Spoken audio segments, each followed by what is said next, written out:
Warning. The following episode of the Seriously Wrong podcast is intended to be listened to by Mike Rowe, TV personality, former host of Dirty Jobs, Mike Rowe only. If you are not former TV host of Dirty Jobs, Mike Rowe, this podcast is not for you. You just, like it's not illegal to listen to it if you really want to, but yeah, it's just not made with you in mind. Yeah, it's voyeuristic, and you have to acknowledge that going in. You're wrong, I'm wrong, we are both wrong. Society is wrong and we are wrong. Our bias is wrong, our bias is wrong. And if we tell them that they are all wrong, will that be wrong? 'Cause we know we're seriously wrong. You're wrong, I'm wrong, we are so wrong. Seriously wrong, wrong, we are so seriously wrong. We are so seriously wrong. This is a conversation between Shawn and Aaron and Mike Rowe, former TV personality Mike Rowe. Yeah, you came to me with this. You were like, "Hey, let's do an episode on the Sweat Pledge, Mike Rowe." And I was like, "Who's Mike Rowe? What is the Sweat Pledge?" And then I didn't click on the link that you sent me until yesterday. Read through the pledge. I've seen it posted around Facebook. Who do you know that's posting this? I mean, you don't have to name names, but it just seems like the things that you think I don't have hardworking friends? I don't know. Maybe I just don't have hardworking friends. I don't have friends who are like hardworking in a way that they want to brag about it and also force you to be hardworking. So the Sweat Pledge, which is written by former TV host Mike Rowe, who now runs some sort of scholarship thing or other for people to get into trades. It's called the S.W.E.A.T Pledge, and SWEAT stands for Skill and Work Ethic Aren't Taboo, which I didn't even realize that they were taboo. I didn't know that we had to stand up to people who were against hard work. I mean, I always thought that was kind of a fringe position that I kind of have held in the past, that like, you know, hard work is bad and we should work to eliminate it. But I feel like it's not really a mainstream thing. I mean, there's definitely a mainstream sentiment of like people like to do as little as possible. There's praise for labor saving devices like the dishwasher. The dishwasher is a good thing compared to not having a dishwasher. But yeah, like as far as a taboo against work ethic, maybe if you're someone who really, really values hard work, like it's an identity defining thing for you, yeah, maybe in that context, when you look out at the world, it feels like there's this all encompassing conspiracy against hard work, trying to convince people that being lazy is good, right, and that working hard is bad or foolish. I think I could actually see that. Like I can understand how you would see that, I think. Okay, we both got our sweat pledges here. You can, right in front of us. Yeah, and I mean, strongly considering signing this at this point. We need to take it point by point. Yeah, let's talk. See if it's something that matches our values before we sign up. I like how you printed these out for us, though. Like you printed these for yourself, right? I did, yeah. Yeah, I mean, where else would you get them? Silly question. I ordered them from Mike Rowe. So does this have something to do with his scholarship? Like he wants his scholarship used to you sign have this? to sign this right, to get the apply for the scholarship. Oh, to just even apply. Yeah. But what if you don't get the scholarship? Is it still binding? It's still binding. You're still all 12. Mike Rowe has people like follow you and make sure that you continue to believe these things. Okay, Sweat Pledge. Number 1. I believe that I have won the greatest lottery of all time. I am alive. I walk the earth. I live in America. Above all things, I am grateful. Okay, well, I just need to nitpick. I'm pretty sure the greatest lottery of all time was a specific lottery for a lot of money. Oh, like there was, like whatever the highest Powerball. But I mean, you could make the argument that like the comparison between us and the person who won like whatever number you're going to pop up here with, the difference between us and them is smaller than the distance between us and the most poverty-stricken people on the planet. The greatest lottery of all time is Spain's Sorteo Extraordinario de Navidad, which is the Spanish Christmas lottery. How much do you win? In 2016, the total prize is over $2 billion. Okay, but he's using the term lottery metaphorically. He's not talking about like the like winning the lottery. I just think it's a delusion to think that you've won the Spanish Christmas lottery if you haven't. And I'm just... He literally, in order to apply for the scholarship, you need to tell Mike Rowe, I have won the Spanish Christmas lottery. You're just like, you're not one of those potential people that had never existed, you know? Like, I believe that I have won the Spanish Christmas lottery. Your sperm I am alive. I walk the earth. Your sperm made it to the egg. And so many others didn't. So I like the focus on gratitude. Above all things, I'm grateful. Yeah, it's a beautiful sentiment. Everyone alive has a lot to be grateful for. Maybe a controversial statement. I think it's a good one. And definitely like people born in the Americas, let's say, to include ourselves, have a lot of, what do you call that, privilege? We have a lot of privilege. I think that's what he's getting at. We won some lottery. Mm-hmm. Yeah, he should reword this to incorporate privilege more. That'd be really good with it, like his fan base. Yeah. Yeah. We're hardworking people who recognize our privilege. Well, that's how I believe I've won the greatest lottery of all time. He's just saying, I, Mike Rowe, admit that I'm a privileged white male. I'm a privileged white male who lives in America, and, I won the lottery. Number 2, I believe that I am entitled to life, liberty, and the pursuit of happiness. Nothing more. I also understand that happiness and the pursuit of happiness are not the same thing. Okay, the first thing I want to focus in on this is entitled to life. So for me, if you're entitled to life, then that like immediately brings you into the territory of universal basic outcome. Like in order to have life, you need to have food. In order to have life, you need to have shelter. Shelter, yeah. In order to have life, you need to have... In the modern day, enough data on your phone. Yeah. Let's be realistic. I mean, you could technically stay alive without that, but I don't know if it's a life, to have a life. Yeah, when he says greatest lottery of all time, he's using a metaphor. So when he talks about life, it'd be weird if he was just talking about like sustaining your heartbeat at that point. Yeah. Like I'm entitled to to be in a coma as long as my heartbeat is still going. Liberty and the pursuit of happiness. And I mean, like, yeah, you can't guarantee anyone's going to be happy. They could have lots of great things and have a chemical imbalance and not be happy. But the antidepressants don't work. They're not happy. So like, yeah, saying that anyone is entitled to happiness is technically kind of impossible. You can't guarantee that for anyone. But yeah, but at the same time, I mean, the pursuit of happiness alone, I mean, you wouldn't want to have like, a carrot hanging from a string in front of the donkey, you know what I mean? Where you can never reach the carrot. You want to be able to sometimes reach the carrot, but then have a new carrot put in front of you. Because if you just catch the carrot, then you're like, oh, I got the carrot, and you eat it. And then you're like, now what do I do? Yeah, it wigs me out to say, well, I understand that happiness and the pursuit of happiness aren't the same thing. It just makes me think of someone like working really hard their whole life in hopes of one day having a good future, a future that never comes. And Mike Rowe is just sitting there like giving a thumbs up. He's like, that's the way it is. Yeah, no, I'm trying to like make an interpretation of this that is good and reasonable, but the people who make that distinction, and likely Mike Rowe, even though I've only just learned of him the past couple of days, are generally making an awful point about like that if your life sucks too bad, you were allowed to try. And it seems a bit snarky, especially like knowing that this is coming from like a literal millionaire. Like, yeah. Who does a TV show called Dirty Jobs, or did a TV show called Dirty Jobs where he would like LARP at doing these dirty jobs. Yeah, go hang out with someone making $35K a year cleaning up poo. Yeah. And he'd clean up poo one time and be like, oh, it's bad. Oh, I got poo in my mouth. And he's like, oh, did you guys get that shot of me cleaning the poo? All right, time to go to a fancy restaurant. See you later. Dude, I know you probably got a lot of work to catch up on because we slowed you down with our camera crews. I know, yeah. I know usually at this point of the day you would have cleaned multiple storm drains, but we need to get our shots. We need to get our shots to keep the coastal liberal city money coming in.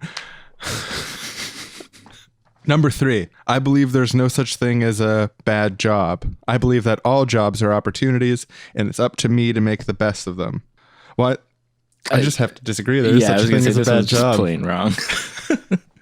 There's like, in all things, there has to be a distinction between like good. If there's such a thing as a good job, there has to be such a thing as a bad job.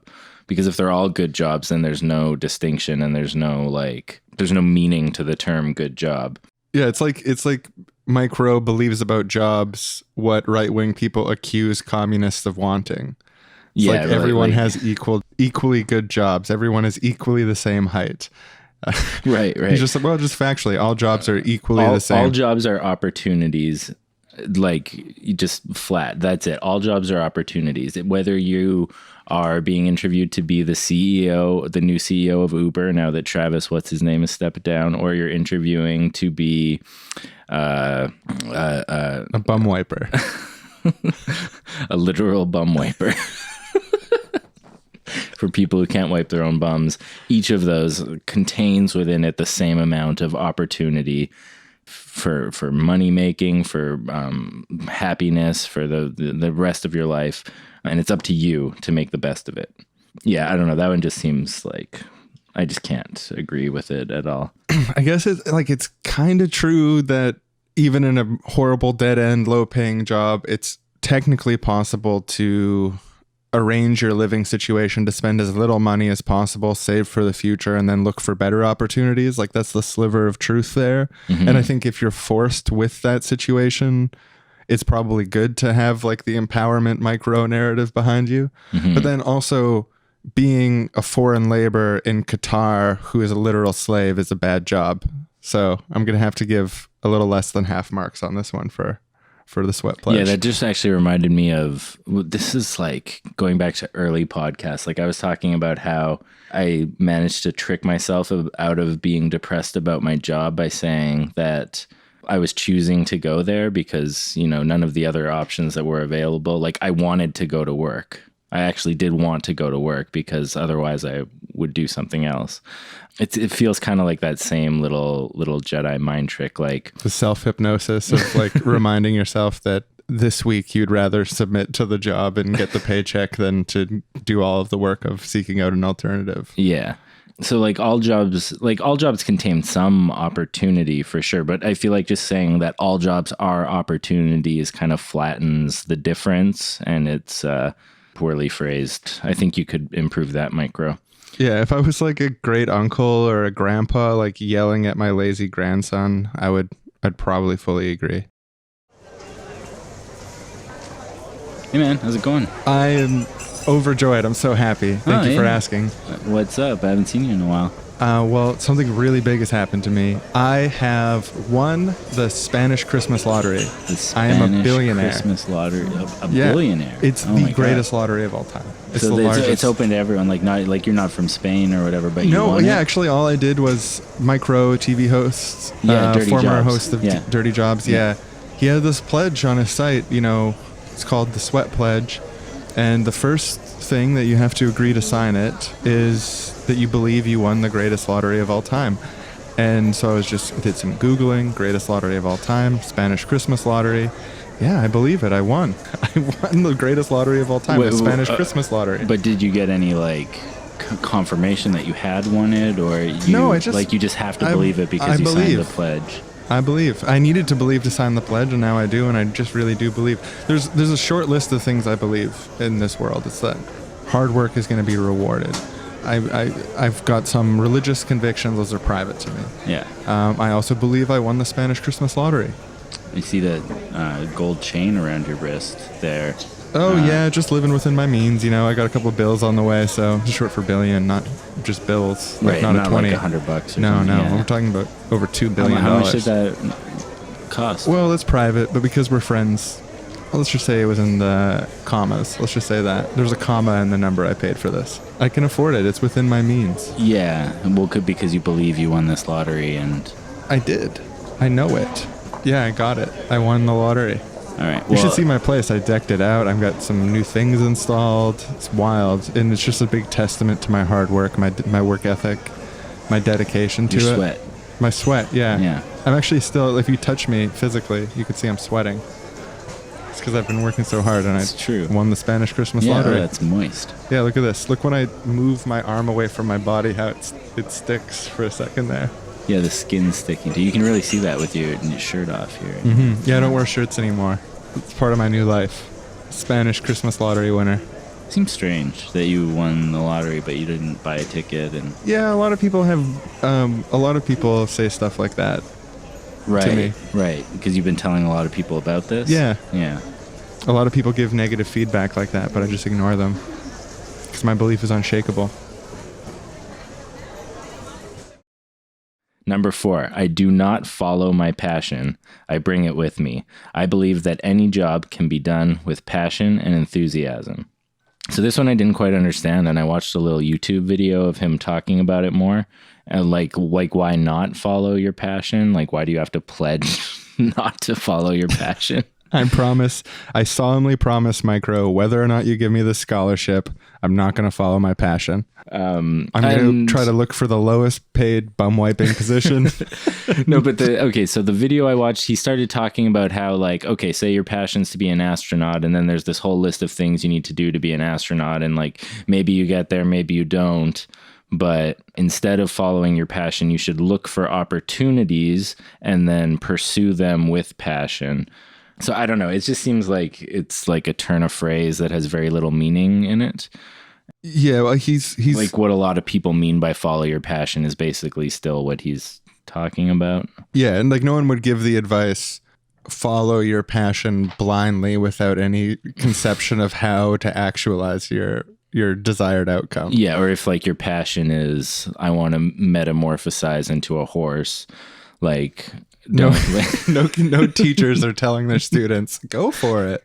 We believe in you. It's like that really shallow criticism of the idea of telling kids you can be whatever you want to be when you grow up, and people are like, oh yeah, well you can't be a door. Can ya? Checkmate. It's like, but the public school system is telling our children it's okay to want to be a door when you grow up, and you don't have to work at all to get there. It takes hard work to become a door. Okay, but the good thing about this, I do not follow my passion, I bring it with me. I believe that any job can be done with passion and enthusiasm. Like that's fairly true. I had this moment, actually, I was at an A&W, like it was probably a few years ago now, where I was just watching the person move between the cashier thing and like filling glasses and like grabbing things for the order, and just like seemed really in the zone and in the flow. And I was like, oh, like part of me felt sad about it, that I was like, oh, that's like it sucks that you don't have something better to be in the flow about, but I guess it's good to be in the flow even at that job. Like it's probably better, it feels better subjectively to be in a state of passion and enthusiasm no matter what the job is.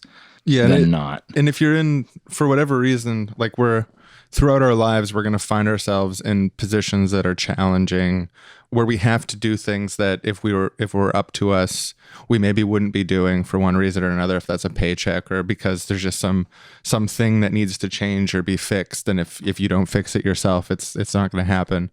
And in those cases, it's definitely true that it's ideal to not like just hate it the whole time and like drag your feet and be a wiener about it. Yeah, like it's good subjective advice for having your life feel better.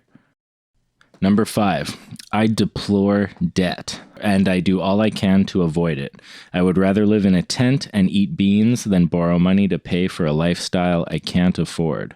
Yeah, well...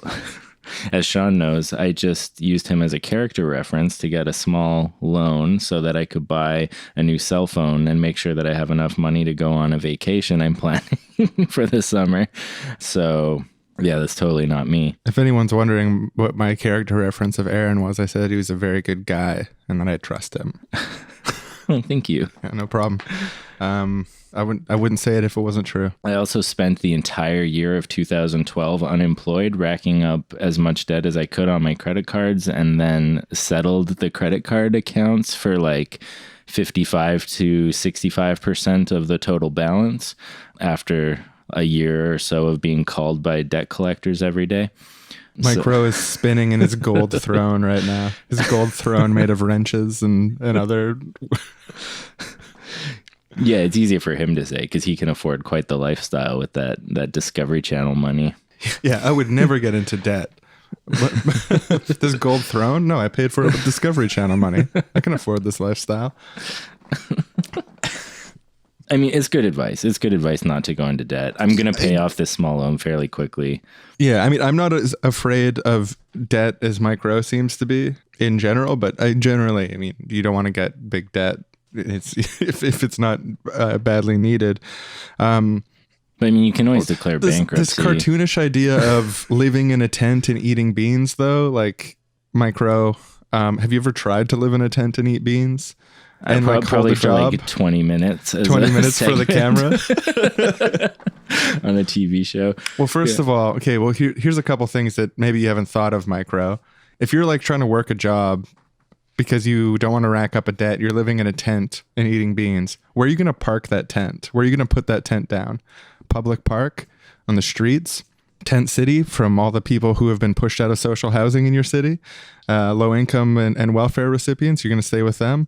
And what about these beans? Are these canned beans or are these dry beans that you're soaking first? Are they soaking in your tent while you're at work? Yeah, and how are you cooking them? And like, yeah, it's actually, those are a lot of good questions because like if you wanted to live on a campsite, it's like, what, even a cheap campsite, like $15-20 a night.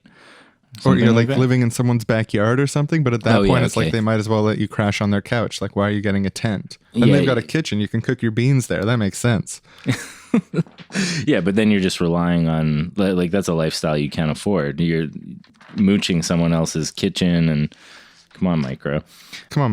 I mean, maybe try living in a tent and eating some beans while working a job at the same time and see how unrealistic your little cartoonish fantasy you're laying out for your syncopanic laying out for your syncopant hardworking fans. Obsessed with working hard, though. Maybe what Micro means here is that we should set aside space in all cities for people to set up tents to live in for free. Yeah, and that beans should be free. Like at the very least. Yeah, at the intro to the tentsy, you get a free tent. You get a bunch of cans of beans. Like that's the entitled to life from the earlier one. Exactly, life and liberty. You have the liberty to eat the free government beans, live on the free government campsite, and then you can have the pursuit of happiness. Work hard without getting debt from there. You know what? I think Micro's onto something. Yeah, number 5 is decent. Okay, we figured it out. 6. I believe that my safety is my responsibility. I understand that being in compliance doesn't necessarily mean I'm out of danger. Yeah, what's he pushing back against on this thing? Like, yeah, I think it's got to be like worksite safety compliance. That your safety is your responsibility. No, it's actually the company's responsibility. I mean, like legally, in a lot of ways, like it's the company's responsibility. That's why they like, there's such a thing as workers' compensation if you're injured on the job, and like. Yeah, and that comes from a long history of workers being badly injured at work and having very little choice about whether they're going to work in dangerous conditions or not work. So they either have to live in a tent and eat beans or go to a dangerous work site.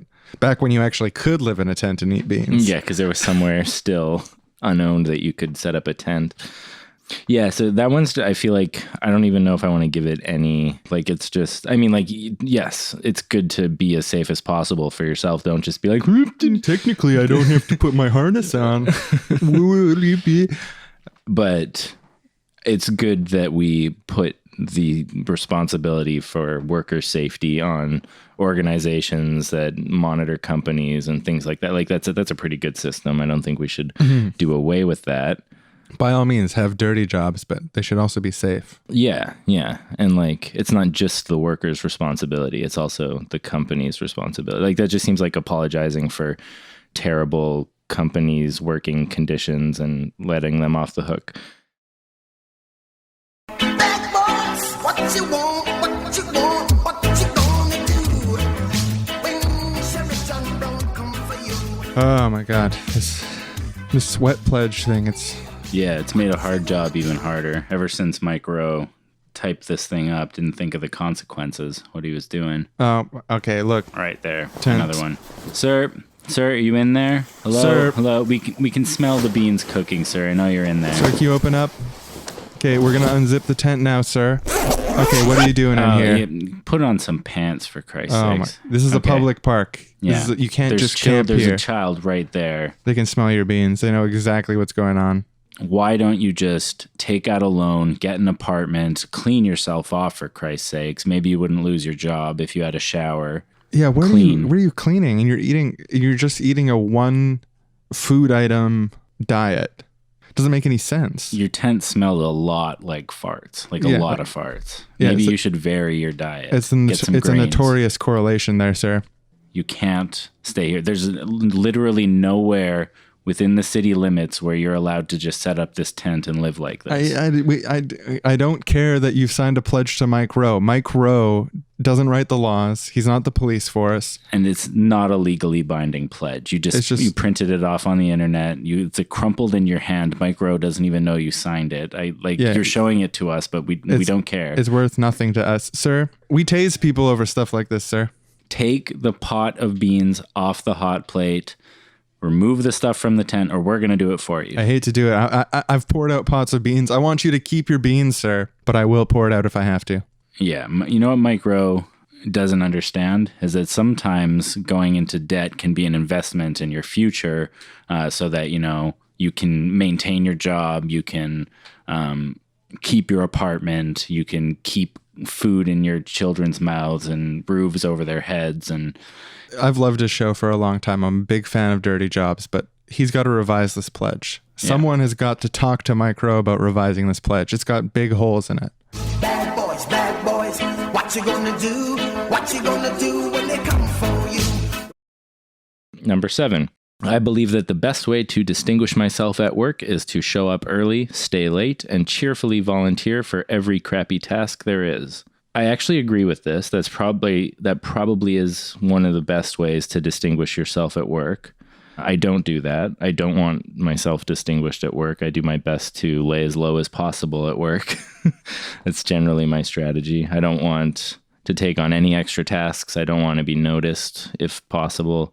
Yeah, and at the jobs I've had that I've actually enjoyed, respected my bosses, and wanted to further myself there, I did kind of do that. I did kind of show up early, stay late, and cheerfully volunteer for crappy tasks. But most of the jobs I've ever had haven't been in that category, and actually will show up a little bit late, try to leave early if I can, and avoid as much as possible doing crappy tasks.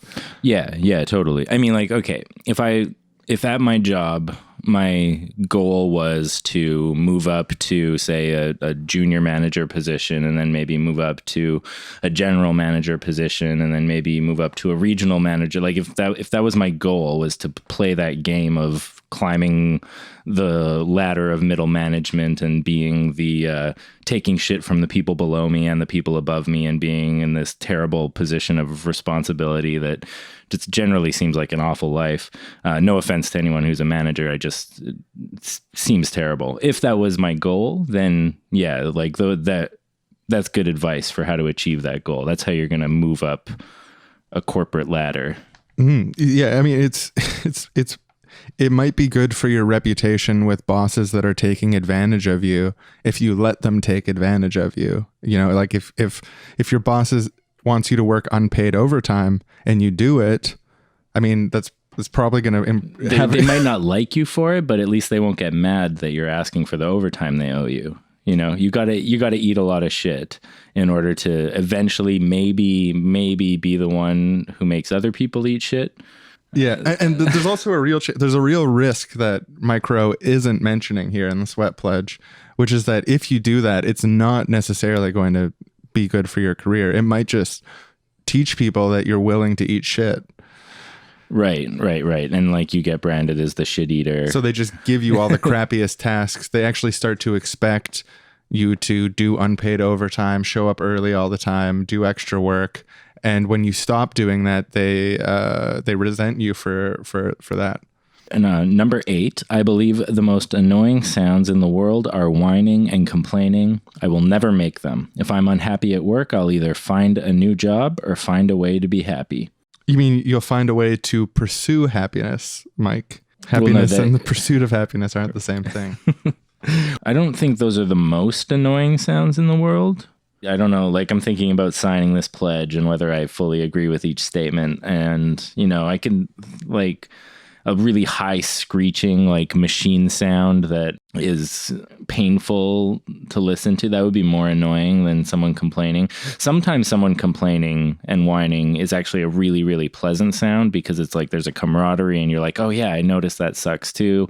We're both at this same job. You're commiserating over some shitty aspect of your job and you feel The way they a lot keep on better. expecting us to stay late with no extra pay and cheerfully volunteer for crappy tasks. Such a burden, am I right? Yeah.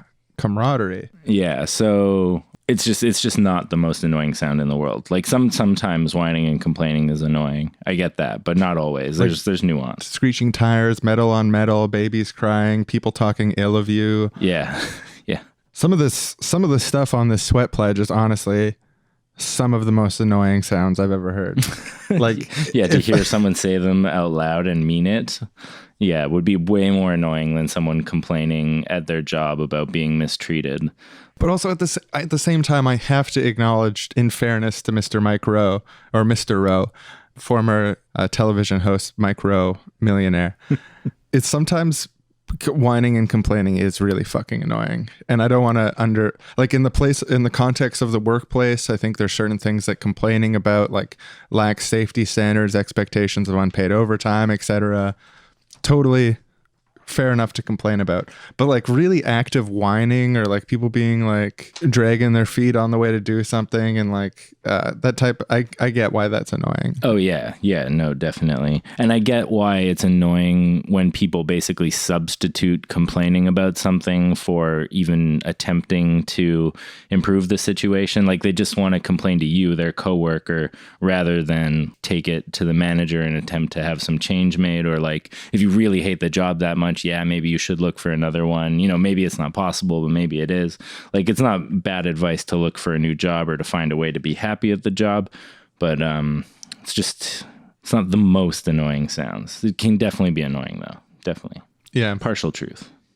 Number 9, I believe that my education is my responsibility and absolutely critical to my success. I am resolved to learn as much as I can from whatever source is available to me. I will never stop learning and understand that library cards are free. No, I think there's a lot to agree with here. I think this Yeah. is pretty much the best one on the list so far. Yeah, number 1 was decent, and this one is pretty good too. I would, just to be nitpicky, Micro, because between two people who respect each other, I respect you, you respect me, we can give that kind of frank feedback. I think that education isn't just the responsibility of individuals, it's actually the responsibility also of communities, societies, to provide access to education. And you've really wisely pointed out the existence of libraries, which is a facet of that collective responsibility to provide access to education. But I would also crucially add to that the existence of libraries we can't take for granted. And I hope that you'll back me in my quest to empower libraries, strengthen libraries, and actually expand libraries to make sure that when we kind of snarkily tell lazy people they should go to the library because it's free, that there's a lot of resources there for them. Yeah, if education was truly just my responsibility, then that should mean that libraries shouldn't exist, because that's a handout, a free education handout from the government. That's them taking responsibility for my education in a sense. So there's a little bit of a contradiction in there, but the spirit of this, that you should keep learning all throughout your life and pursuing knowledge, is a good thing. Libraries are good. Libraries are good. We support the political struggle to strengthen and empower libraries. Yeah, so it's pretty good one. Number 9. I would sign off on that one for sure. I'll put a little initial there right now. Just a quick. Oh, you're actually doing it, huh? I'm pretty serious about the sweat pledge thing. I'm strongly considering signing this, Mike. And not just because I want that scholarship, but just as a way to live my life. Number 10, I believe I am a product of my choices, not my circumstances. I will never blame anyone for my shortcomings or the challenges I face. And I will never accept the credit for something I didn't do. Okay, let's start with the last sentence first, because that seems like the easiest one. Don't accept credit for something you didn't do. That's a decent. I think piece it's a good of advice. good moral thing to try to live by. Is that taking credit for things you didn't do? Seems problematic. And I think ultimately you're going to feel disempowered by doing that. Like it might feel good in the moment to get the praise for something you didn't actually do, but in the end, you're ultimately it's going to leave you feeling a bit hollow. The rest of this one, I have quite a lot of problems with. I will never blame anyone for my shortcomings. That's probably decent advice, or the challenges I face. But like a lot of challenges are other people's fault. Like if the challenge you're facing is that your husband and child were killed in a car accident from a drunk driver, it might be appropriate to place some blame on the drunk driver for this challenge that you're facing. Yeah, I mean, it might be technically true. Oh, I had a choice to let my husband and my child drive around the city without me. I mean, I could have been a literal insane person and kept them locked up in the house for fear of ever leaving the house. It's not safe out there. But in that case, I mean, I think the trauma you're going through, the sadness, losing your partner and your child in a car crash, it's just horrifying. That's a circumstance that your reaction and your life afterwards will be partially a product of. So I think we could list millions of insensitive examples of horrifying circumstances people literally find themselves in, that it's very, very hard to say their choices brought them there. Yeah. And I mean, okay, I believe that I'm a product of my choices, not my circumstances. I think the answer is that obviously you're a product of both. Yeah. And even he recognizes that. If you look at Sweat Pledge number 1, which we already went over, I won the greatest lottery of all time. Yeah, that's just admitting that your circumstances are, in a sense, responsible for you being where you are. You're alive, you walk the earth, you're in America, you're grateful for those things. It's acknowledging that you're, in a sense, a product of your circumstances. So I think there's a contradiction in here, Micro, that you might want to clear up. Yeah, you're getting people to sign off their life to this pledge and say they promise to live by them, but then you've embedded a contradiction like that. I'd just be careful, Micro. But the good in this number 10, I do want to point out, is that I think what he's maybe trying to get at is that a lot of times you can't change your circumstances, or the way to change your circumstances is through your choices, and you can change your choices. So he's trying to focus on the area, like the Stoics would say, of your sphere of control, and what levers are available to you to pull to make your situation better. So in that sense, focusing on the choices rather than circumstances that are beyond your control is wise advice. And I think that's at the heart of what he's trying to say, but I think he just really bungled up saying it. Yeah, I think it was just a little bit of a bungle. I think Micro's heart is in the right place, but he just bungled number 10. Totally right. Yeah. Will never blame anyone for my shortcomings or challenges. I mean, I think where you place blame should be, at least to a great degree, based on your honest analysis of the situation.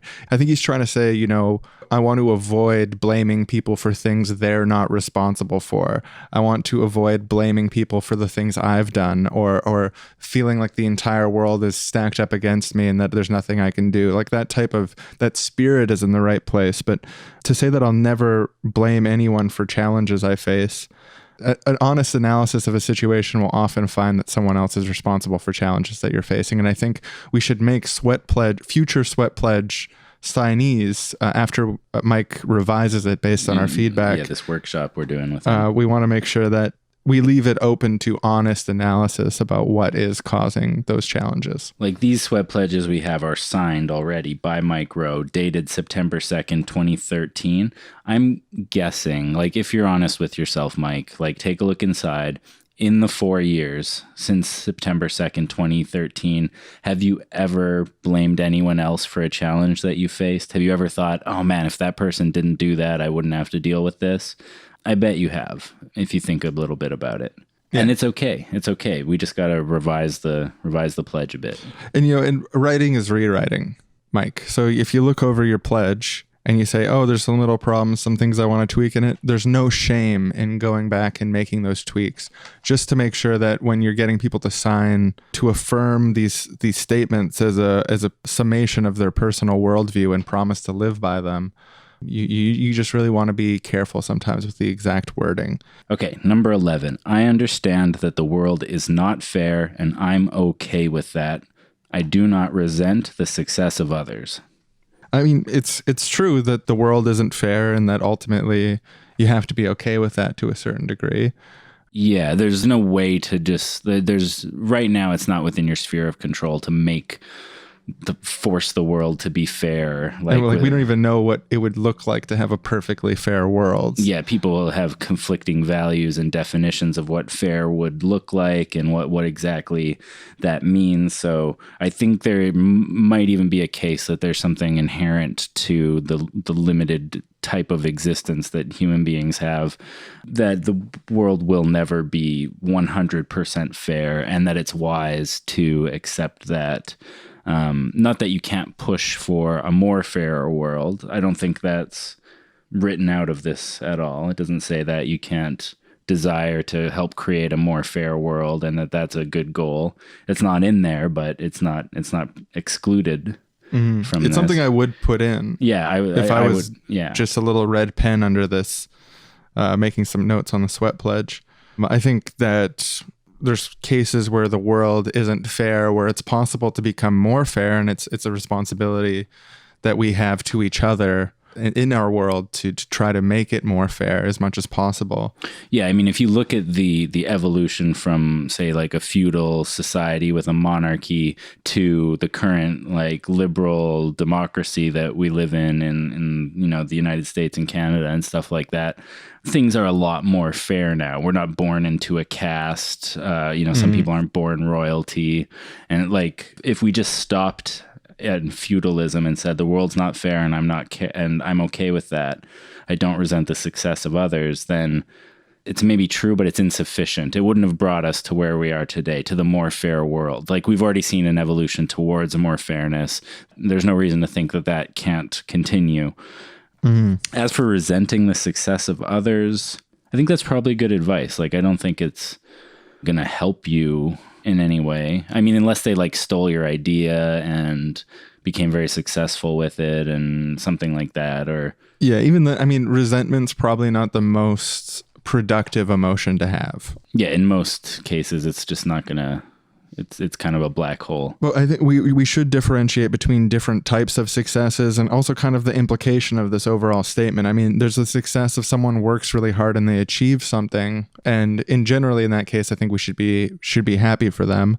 There's also a success that happens out of pure dumb luck where you get like a huge kind of windfall gain out of nowhere. And I think in many cases there also, like you don't resent someone for winning the Spanish Christmas lottery. You're happy for them. Right. Because their life is, but there's certain cases where success comes at the expense of others, or something that I think is fair to resent systemically is that where some are massively, massively successful to the point where they have all of their material needs met within their means, to them means some sort of extreme sort of luxury lifestyle, while others are actually not even being able to get their life, liberty, and the pursuit of happiness together in the same system. I think it's fair to resent that structural inequality and work to change that. But I mean, I wouldn't resent Bill Gates for being a billionaire, but I certainly do kind of resent the fact that there's such a massive income disparity, and we're in a world where many people are suffering needlessly when we have the resources to take care of them. And I don't think that they're suffering because of the lack of work effort that they're putting in. I don't think to the world's ultra poor, work ethic and skills are taboo to them, and they're choosing to stay in poverty. I think that's a ridiculously insensitive suggestion. Yeah, and it doesn't seem true. Hey, Jefferson, it's really good to see you in the office early. I'm really noticing the extra work you're putting in. You're going to go far. You're going to go far for sure. So listen, I know you're not supposed to start until 7, but I was wondering if you'd be willing to lick the filth from between my toes while I count my money and smoke a cigar. I really need someone just to act as my footrest during the day. And, I'm not saying you have to, but if you could volunteer to do that, it would go a big way to showing me how dedicated you are to the company. So, this is kind of awkward. Our plumber hasn't been responding to our calls. So there's just poo all over the floor in the bathroom. Yeah, on the second floor. There's this one toilet that we knew that every time you flushed it, it just kind of came out of this hole in the pipe in the wall, and then it started leaking into the bathroom. And we knew it was broken, but the plumber wasn't coming in, so we didn't fix it, and we kept using it because, got a poo. And I'm not going to go use the other staff bathroom that you guys use. So, yeah, on the first floor. There's a lot of poop in there, and it's getting kind of gross. It's all my poo. So it's really important to me that it's dealt with quickly by a good employee like yourself. And we also have no gloves, so I was just wondering if you could pick it up with your bare hands. And one more thing before you do that. I know that you said your son's Little League game was tonight and that you wanted to leave half an hour early, but I was really hoping that maybe you could stay late. There's a few little things I have for you that a few of my friends are going to come by after the work day's done, and we need someone to take their shirt off, put on a dunce cap, yodel. We're going to, flick lit cigarettes at you. And it's like a real power thing to us. Yeah, we just like to know how powerful we are. And it's a little bit of a change from your normal duties, but I think you'll really take to it. And, just your dedication would be so appreciated. I'm not saying you have to do this, but I'm just saying, we notice who's dedicated and who's not. And when performance reviews come up, when people need to be let go, you'll do it. Great. I love that smile. Just knowing that you're here, you're here for me. Yeah, it's just so great. The most annoying sound is when people whine and complain when you ask them to do something. I'm just really glad that you don't do that. You cheerfully volunteer. It's big help. 12. I believe that all people are created equal. I also believe that all people make choices. Some choose to be lazy. Some choose to sleep in. I choose to work my butt off. Yeah, see, the first sentence there, all people are created equal, really depends what he means, because he's, again, kind of verging into that weird leftist territory. Like what does he mean, all people? All people aren't the same height. All people aren't the same strength. They should have equal social, political, and economic rights. Yes. They should, but they actually don't currently. And you're number one, winning the greatest lottery of all time because you're born in America at this time in history, and you're grateful for that. Yeah, again, it contradicts. Acknowledging your privilege, yeah. So and when this one goes on and says some people choose to be lazy, some people choose to sleep in, I choose to work my butt off. What he's implying there is that we all have equal ability to work our butt off and achieve the same success that Mike Rowe did, or that anyone did, which is just obviously not true. There's a lot of that has to do with success that isn't just working your butt off. It's dumb luck. And also some people aren't just choosing to be lazy. They might have a medical condition that prevents them from exerting a lot of energy every day. They might suffer from depression or other mental illnesses that decrease motivation or, even the desire to live, let alone the desire to go out and work your butt off every day at something.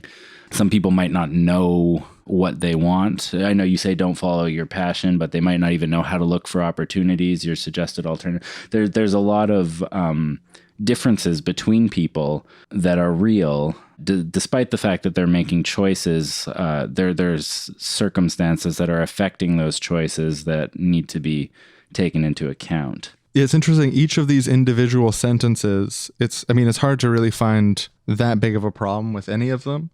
But when you put all of them, all people are created equal. In a political sense, I can totally vibe with that.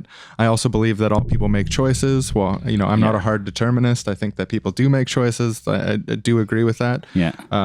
Some people choose to be lazy. Sure, they do. I mean, some people do choose to be lazy. I've chosen to be lazy at times in my Some life. people choose to sleep in. I just did that the other day. It was great.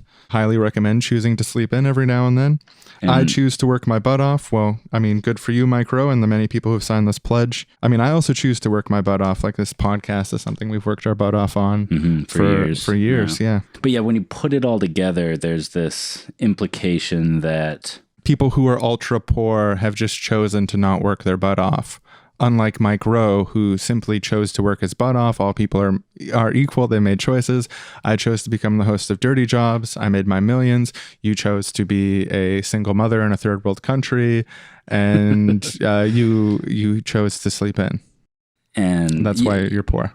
Yeah, the implication is that there's no systemic differentiation of outcomes, that it's all down to choice, which is obviously ridiculous. That we could all be Bill Gates if we had all just made as good of choices as Bill Gates made. It's not that there could only be one, pioneering tech company that became the standard for almost every PC in the world. It's not that. It's that just, everyone else chose not to become that standard. We could have had 7 billion standards if that would all be as rich as Bill Gates. Yeah, see, it's completely ridiculous. Yeah, or I guess he's kind of saying that, like, even though the world is inherently unfair and there's always going to be some Bill Gates and some single mothers in third world countries fighting to survive, that the single mothers in third world countries fighting to survive should either leave their job or find a way to be happy in their job. Right. Their job of barely surviving with their kids. Yeah, I mean, and I guess it is true that you should, in that circumstance, work your butt off. Try to make the best of it, yeah. Yeah, and try to take care of your kids. But just, again, within the whole context, it feels kind of insensitive and kind of privilege blind. Yeah, which is weird because it starts out with number one, acknowledging your privilege. Opens with, hi, I, Mike Rowe, acknowledge I'm a straight white male in a first world country who's had opportunities that others will never get. Do we know for sure he's straight? I mean, maybe he's bi. That's true. I get that vibe from him sometimes. Yeah. I mean, he really enjoys getting down in there with these men doing this hard work, and I don't know, something about that. Not that there's anything wrong with it anyway. Like, if you're straight or gay or whatever, Mike, we totally support that. And we just want to thank you for listening to the show, Mike. It's been a pleasure going over your sweat pledge. It gave us really food for thought. So, Mike, if you want to reach out to us, there's a contact form on our website. You can leave a voicemail message. You can also, Mike, if you have a little extra money lying around, we're not asking for a scholarship or anything, but if you want to become a monthly recurring donator on Patreon, we'd really appreciate it, because we do work our butt off on this show trying to put out good content for people. And we'd love to have you in the secret Facebook group, Mike, for people who donate to the Patreon. If you donate, then it's really been popping off lately, Mike, and I think it's kind of like a fun little secret club. We could talk about the pledge. We could workshop it a bit more with the other donators. And you get access as soon as you hit up Patreon, friend me on Facebook. I'll add you to the group. I think my favorite part of the sweat pledge, there's various parts I do like about it. Like the idea that work ethic is taboo. It's just very funny to me. It ends with, don't have a work ethic. Really? What's wrong with him? Cheryl has a work ethic. Did you hear? Oh my God. That's so subversive. Murmur. And skills. Skills are the worst. Such a taboo to have skills now. Society should be unskilled. If people have skills, that means they're better than others, and that's wrong. It ends with, after the 12 individual pledges, it says, on my honor, I hereby affirm the above statements to be an accurate summation of my personal worldview. I promise to live by them. Like, yeah, you have to sign this ideological pledge, and just be like, this is what I believe. This is like, it's like Maoism. It's like the party line that everyone has to fall in line with. Just like the most rigid ideological doctrine in the world, in order to be part of Mike Rowe's miniature society within society of his sweaters. The sweat world. you need to affirm that his 12 random things are an accurate summation of your worldview. Like, not just like I agree with them, but that about sums up my entire worldview. Yeah, an accurate summation. That's a big claim. A summation means like there's nothing major left out. This is a And then you have to promise to TV presenter Mike Rowe that you're going to live by his them. 12 things. It's amazing. Yeah, I'm not going to sign the pledge this week, but maybe when there's an updated version, I will. And it's been a pleasure, Mike. We'll see you next week when you listen to a show that's not about you, because we know you listen every week. Now that you've had your first toe dipped in the waters, we find a lot of people that listen to one episode to say, hey, this is great. I'm going to listen to every episode from now on. And I think you're probably quite the same, Mike. Thanks for listening. Thanks a lot for coming to visit me in the hospital. It means a lot to me. Yeah, I've been meaning to make it here sooner, but it's just I'm so busy, sweating, working hard, doing the pledge. Of course. So, but I mean, these choices you made. My life is in shambles. My marriage is over. I've lost my house, and I'm on death's doorstep. I'm so sick. It's terrible, but I mean, the one thing that I think I really want to congratulate you on is that I noticed that you are not resenting the success of others. You haven't resented me. You haven't resented Mike Rowe on his great success. I'm so happy for you. I'm so happy for Mike Rowe. Yeah, we're both rolling in the dough, and you are, Well, I'm just broke, penniless, dying of cancer, can't afford the treatment. Even this hospital stay, how did you get in the hospital? Like, you're getting into debt right now, or? I'm on my last. I'm at the last of my savings. I wasn't able to get the needed treatment.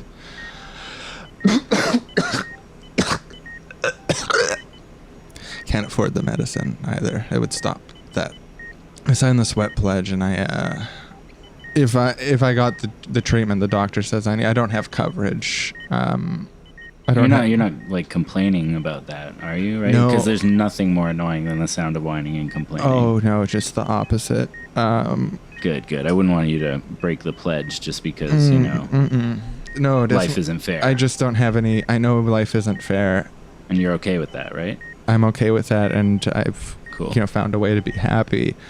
But just to lay it out objectively, I don't have medical coverage, and I can't afford to get the needed surgeries and stuff to stay healthy without going into debt. But there's I totally understand that. I'd rather live with beans. I'd rather eat tents than live in this beans. As long as you're not blaming anyone else for the challenges you face. No, as long as you know that you're the product of your choices. I'm happy for you. I'm happy for Mike Rowe's success from Discovery Channel. Yeah, he's got millions, and he's giving away these scholarships. So happy for it.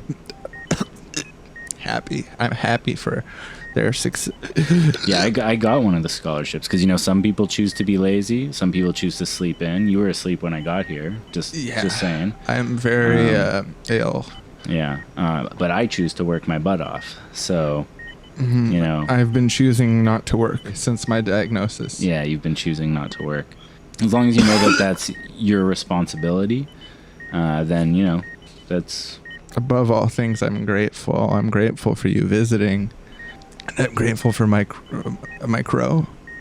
Totally. Well, you know what, man? It was great seeing you.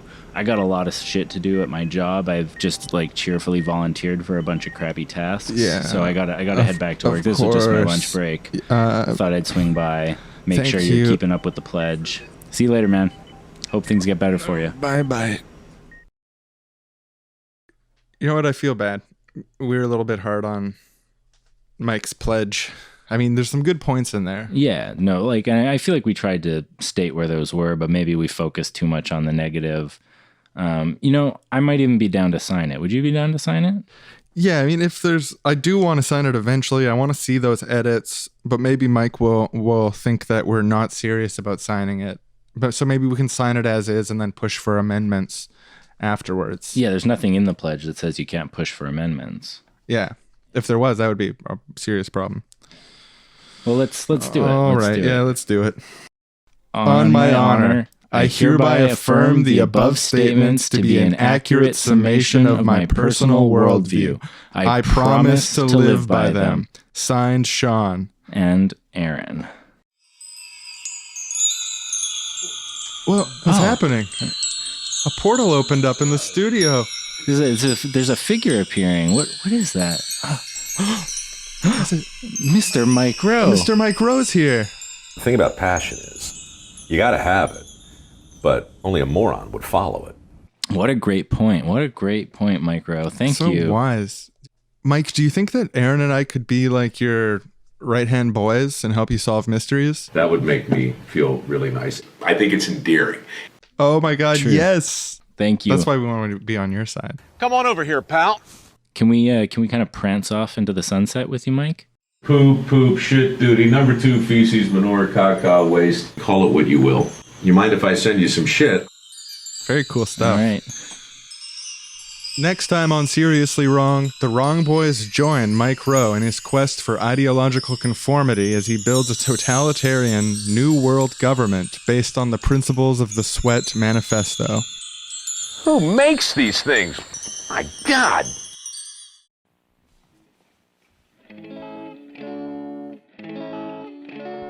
You're wrong, I'm wrong, we are both wrong. Society is wrong and we are wrong. Our bias is wrong, our bias is wrong. And if we tell them that they are all wrong, would that be wrong? 'Cause we know we're seriously wrong. You're wrong, I'm wrong, we are so wrong. Seriously wrong, we're so seriously wrong. We're so seriously wrong. Sweat. Sweat is not taboo. Being covered in sweat, being filthy with sweat all day is not taboo. That's the point of the S.W.E.A.T pledge. Being just a filthy sweat monster covered in dirt from your poo job. It's a good thing. Poo.